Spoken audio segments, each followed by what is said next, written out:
de energía y arrojar más desecho.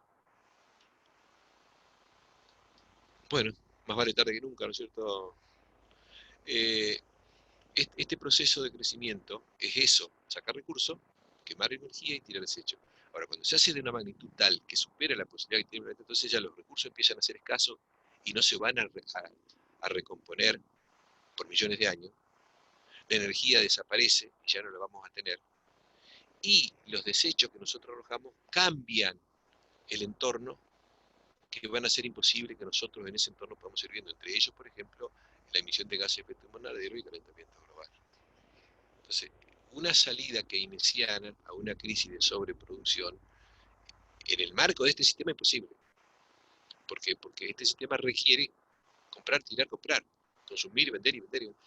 Cuando existen otras culturas y otras formas de vida, existieron otras formas de vida y existe la posibilidad también de vivir mucho mejor desde el punto de vista del bienestar humano, de las cuestiones básicas, ¿no es cierto?, las necesidades básicas, sin necesidad de hacer esta depredación fenomenal que hacemos.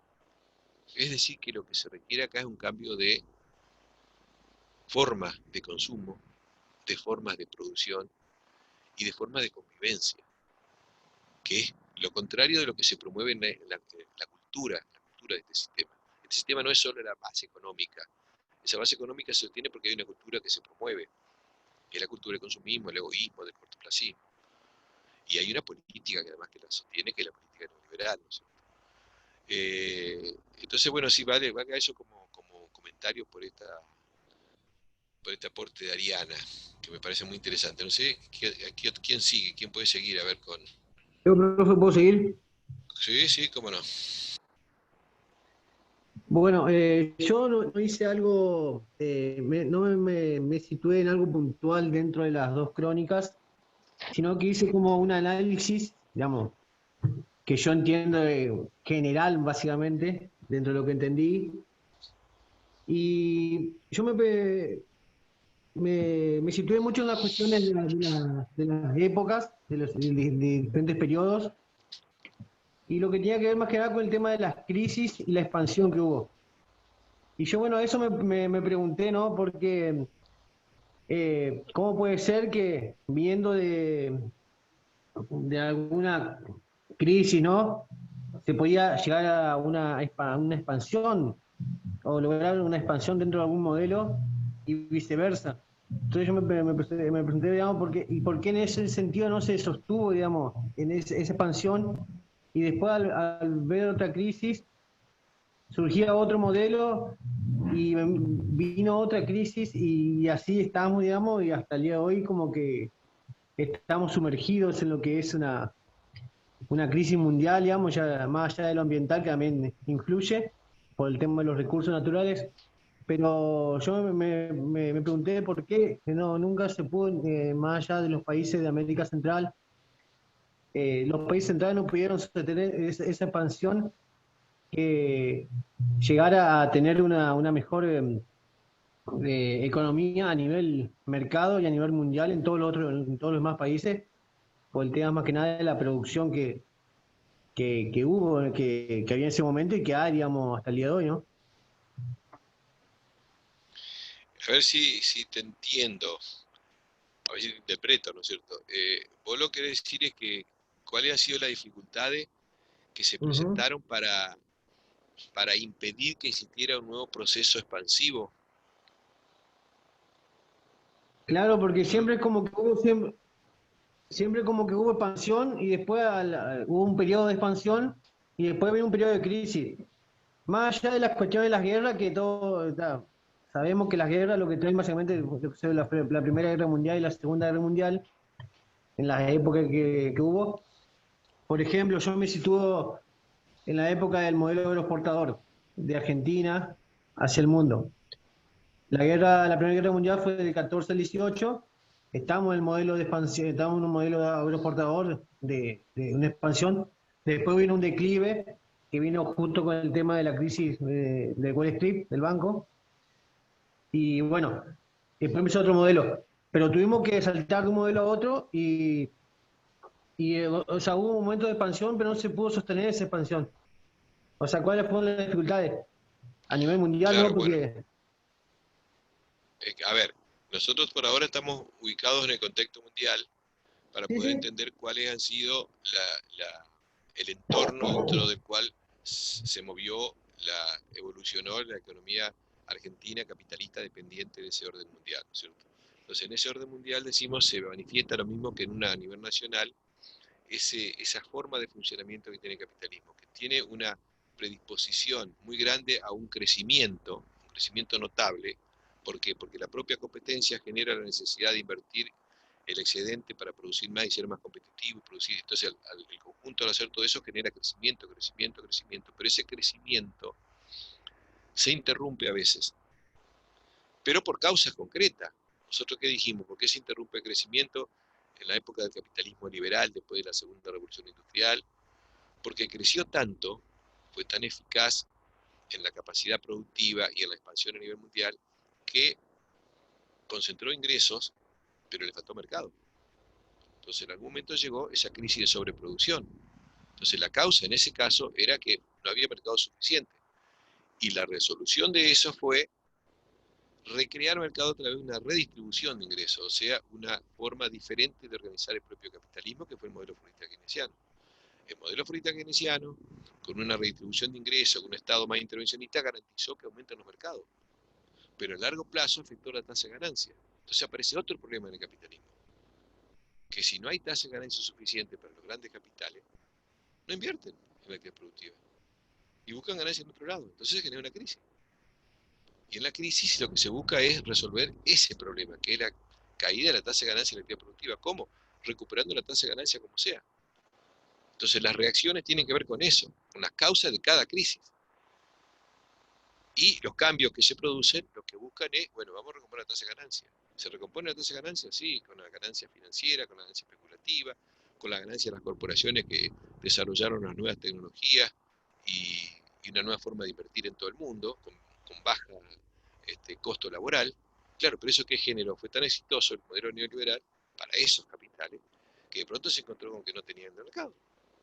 Y ensayaron muchas formas de compensar eso, con crédito, con deuda, etcétera, etcétera, pero la esencialidad no se resolvió. A empezar a aparecer crisis cada vez más profundas porque entonces lo que estamos viendo son las causas que van generando expansión y crisis en el capitalismo. Para volver a quedarnos, ¿no es cierto? Profe, Sí, sí, cómo no. Escucho. ¿puedo seguir? Escucho, Luchi. Sí. Mi pregunta va más que nada si, por ejemplo, el modelo keynesiano y esta incorporación del Estado, o sea, como que el Estado regula, digamos, todo lo que sería la economía. Eh, Esto no afecta, digamos, la corrupción que hay en el gobierno, ¿no? El modelo económico o cómo se está manejando en ese momento, digamos, que el Estado pueda manejar la plata de todos, ¿no sería también una de las contras? O sea, algo que afecte también a la economía del país. Luchi, a ver si entendí. ¿Vos te referís a la ley 70 del siglo pasado o a la situación actual? ¿Qué es lo que ¿A qué te referís? No, no, yo no me refiero a un año general, sino que me refiero a cuánto afecta y cuánto, o sea, sí, esto mismo de la intervención del Estado en la economía, digamos. El Estado interviene siempre en la economía, pero interviene de distinta manera en función de cuál es el peso de los sectores dominantes que son los que inciden más en las decisiones del Estado y cuáles son los problemas que tienen que resolver en cada momento. Entonces el Estado neoliberal es tremendamente intervencionista, pero interviene a favor de las corporaciones y en contra de todo lo que pueden ser los derechos de los pueblos, los trabajadores, los derechos sociales, los derechos laborales y previsionales. El Estado interviene siempre. Ahora, depende cómo interviene y a favor de quién, esa es otra cosa. Y cuáles son los problemas que tienen que resolver. Cuando aparece el Estado neoliberal en los años 80, primero empieza con las dictaduras acá en América del Sur, y y después en Gran Bretaña con Margaret Thatcher y con Ronald Reagan en Estados Unidos, empieza a aplicar políticas neoliberales que son políticas que buscan que haya más tasa de ganancia a costa de que, bueno, que se desintegren los mercados, pero ellos querían que se garantizara la tasa de ganancia. Entonces, políticas que generan, afectan a los ingresos de los trabajadores, que achican el gasto público social, que bajan los impuestos a los ricos. Es decir, el Estado interviene, pero eso es tan exitoso, como yo le decía, que en algún momento se encuentran con que falta el mercado. Claro, hay mucha ganancia, mucha concentración, es muy poco, pero ¿y cómo crece el capitalismo? ¿Sí? ¿Para qué va a haber mayor producción si no hay tanto mercado? Las tecnologías pueden producir 10 veces más de lo que pueden producir hoy. ¿Pero para quién? ¿Sí? Entonces, el Estado interviene siempre. El tema es cómo interviene. Hoy se dice de que podría intervenir para que redistribuya un poco el ingreso que está tan concentrado. Porque está tan concentrado el ingreso, no hay consumo, no hay forma de crecimiento. Entonces algunos dicen que se puede salvar el capitalismo si hay una nueva modalidad donde se gaste mejor, se haga un reciclado, digamos, del capitalismo verde, para que se hagan inversiones pero el capitalismo en sí, más allá de los cambios que se hacen, siempre busca mayor crecimiento. Y mayor crecimiento es sacar recursos, quemar energía y tirar desecho, y eso ya no tiene cabida en este mundo porque tiene limitaciones materiales, físicas. No sé bien a dónde apuntaba tu duda, Lucy. No, no, yo planteé como una duda que tenía, pero, o sea, también como que pienso que o sea, se habla poco, lo que yo he visto de economía, acá en la facultad, por ejemplo, de, Uh-huh. de que el Estado, digamos, está controlado por ahí por un gobierno que quizás, por ejemplo, hablamos de la distribución, ¿no? De que se distribuya mejor, pero todas esas personas, todos esos políticos que están ahí tienen el triple de la plata que tenemos todos nosotros y como que un poco, digamos, como que no se habla mucho de lo que afecta a los gobiernos, a la economía también, pienso, no sé, capaz que estoy equivocada. Mira, yo te diría que un poco para calmar tu ansiedad en el sentido de que podamos hablar de la economía nacional, en un par de semanas ya entramos en las crónicas y en los videos de la economía argentina. Tratemos de cerrar la economía mundial como condicionante, como contexto global, y después vamos a ver el tema de las políticas nacionales, de los modelos nacionales, ¿no es cierto? Cómo están insertos dentro de esa economía mundial. ¿Mm? Para poder Profe, hacer referencia expresa a la Argentina. Sí, escucho. yo creo que lo que se refería a la compañera es que si un gobierno es confiable para que entren inversiones o no. Y metiéndonos en lo que es la economía mundial, por ejemplo, Estados Unidos sufrió una crisis y todos pensamos que Estados Unidos tiene gobiernos confiables, pues todos los toman de ejemplo. Sin embargo, el eslogan con el que ganó Donald Trump fue hacer América grande de nuevo. O sea que también no estaba Estados Unidos. Es más, muchas empresas se fueron a otros mercados, pero con su producción, o sea que podían generar más ganancia desde la producción. Era mucho más barato, gente que no tenía sindicato, que estaba precarizada, por ejemplo, eh, doy otro ejemplo, tengo amigos programadores que trabajan para empresas de Estados Unidos. Ganan bien, porque Argentina, digamos, está muy devaluado el peso, le pagan en dólares. Pero Por me la dice, devaluación, claro, por la sí, ellos devaluación. trabajan con indios, y no indios de acá, que pensamos que son, le dicen indios, indios de la India y muchos pakistaníes. Y me dicen, vos Uy, sabés sí. que están, si el día tiene 24 horas, están 27, 28 trabajando. Dice que ellos no tienen domingo, no tienen feriados, y que a él se le enojaron porque dijo, yo no voy a trabajar hoy porque es domingo. O sea, lo tenían como si acá era un mercado como el pakistaní, por ejemplo. Yo creo que esas empresas de programación, así como Adidas, como Nike, como las empresas automotrices, Detroit, yo lo puse en la crónica, quedó devastada porque se fueron todas las fábricas a un mercado mucho más barato. Eh, Así que no va tanto en si un gobierno es confiable o no. Es cuando una empresa, una fábrica o un gran capital pierde ganancia, no importa el gobierno que haya, se va. Busca, como dice usted, la máxima ganancia, sin importar quién esté o sea amigo de quién. Pasó con Macri Sí, igual también. Macri era yo, amigo de todo el perdón, mundo, por ejemplo, y inversiones no vinieron nunca. Igual ¿Qué yo es no lo que me decías? refería a Ah, eso. bien, Pedro. Ah, sí, sí. Yo Sí, no me me parecía que refería más hacía a, referencia.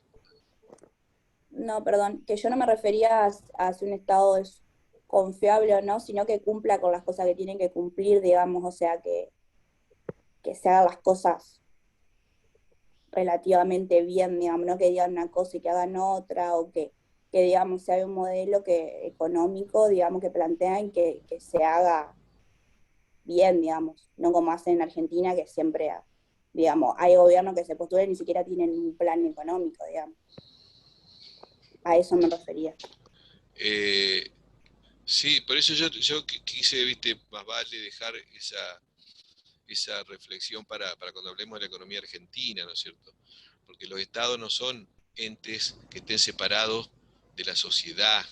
En el capitalismo existen clases sociales, fracciones de clases, sectores concretos que tienen proyectos e intereses y que apuntan a controlar el Estado, a condicionarlo, porque el Estado incide sobre la economía y sobre la sociedad. Entonces, esos sectores que tienen poder para que el Estado incida, va a ser para que el Estado incida a su favor, a su beneficio, no en beneficio conjunto. Entonces, sería ilusorio creer que el Estado siempre se preocupa por el interés del conjunto. Alejado totalmente, la realidad nos demuestra otra cosa. El Estado está en función de los intereses de quienes lo dominan y quienes lo manejan, y los que terminan gobernando en el Estado lo hacen en función de lo que deciden los que tienen realmente el poder en la sociedad. Pero obviamente, si estamos en una sociedad democrática, tienen que hacer el juego como que obviamente les interesa el bienestar general. Pero nosotros hemos hablado mucho de ese tema en economía, donde decíamos, ¿cómo sabemos si en realidad lo que dicen eh, es verdad o no?